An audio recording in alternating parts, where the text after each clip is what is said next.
I met my friend Chuck about 1.5 years ago. We were both part of an online local group for single parents and eventually met offline with other group parents.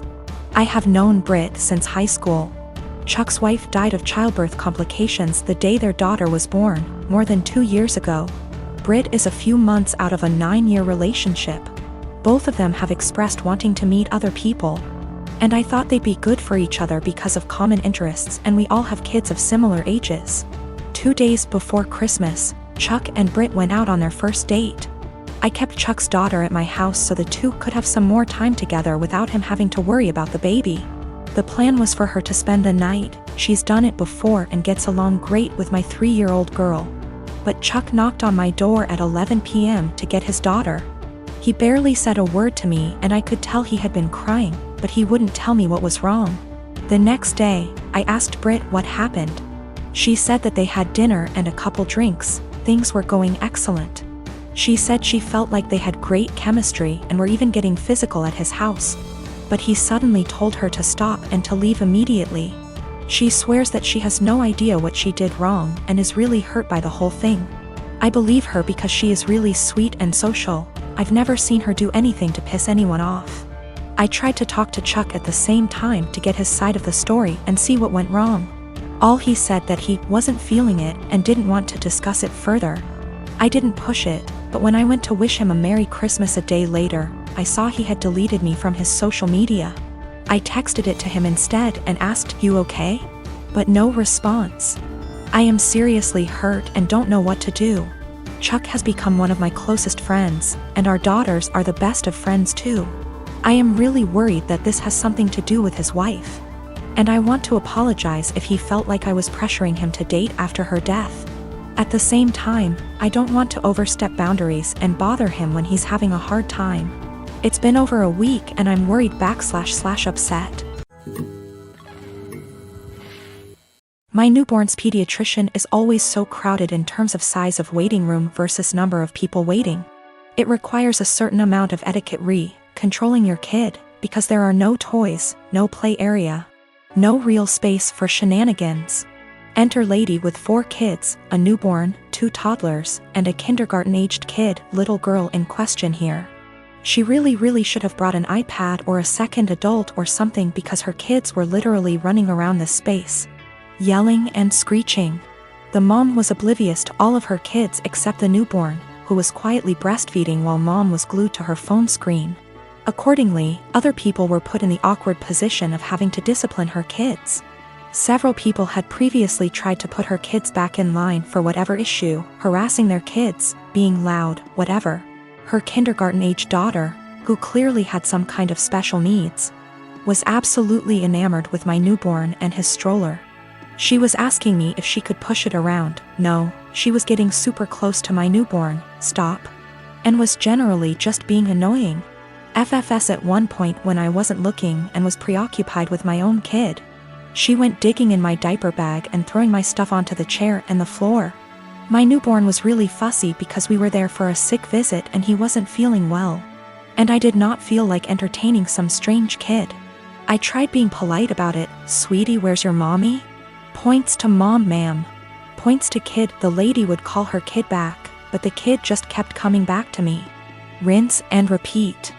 I told her she needed to stay with her mom. Little punk says I don't wanna and keeps trying to touch my son, my stroller, our stuff. Finally, I'm trying to fix a bottle of formula while holding a screaming baby and listening to this little girl like a broken record. Why is your baby crying? Why is your baby crying? Make him stop. I don't like that, and her annoying self knocks my bottle of formula off the table and into my stroller. So now I'm out formula. Kid still screaming, and I have a huge mess that I don't have a great way to clean up. I'm at my wit's end. I raise my voice at this kid. Look what you did. I am not your babysitter. You are bothering me. Get out of my face. People looked at me like I was the biggest on earth. A lady speaking Spanish actually did call me a. The little girl starts crying. I'm not apologizing. The mom confronts me. I tell her she should have been watching her kid, and that's the hill I'm prepared to die on. I bought a house a few months ago and moved in last month.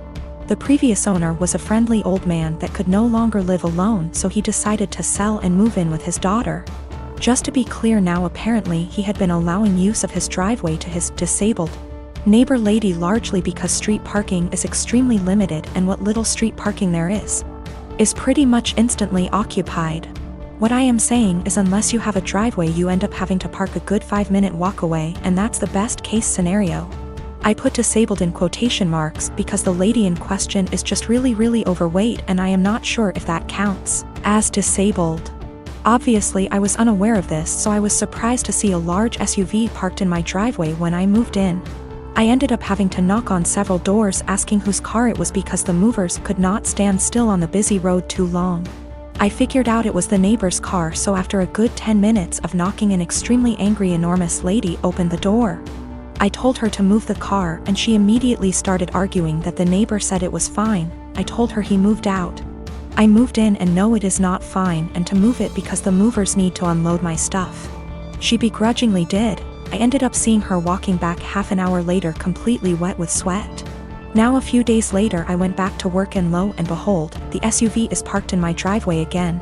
I go over there again, spend 20 minutes knocking on the door before this lady opens the door, again, visibly angry.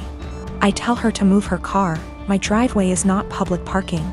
She protests, saying her ankles can't take walking the distance, and claims I can easily walk. I tell her that while that might be true, it's my goddamn driveway and I want to park there myself. Again she moves her car. Again I spot her half an hour later drenched in sweat making her way home.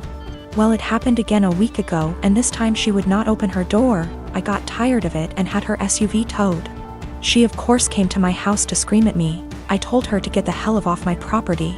A few days later I had a small fence installed with a lock on it to make sure it did not happen again. I have since been getting dirty looks from her and one other neighbor, and when I told my mom, she told me I should be nicer to people. I do feel sort of bad too. She clearly struggles with the walk after all. My unmarried partner lives with me and my children, who are 7, 12, and 18. He has 2 children aged 5 and 13, but they live with their mother. We've had his kids over whenever we can and I enjoy it.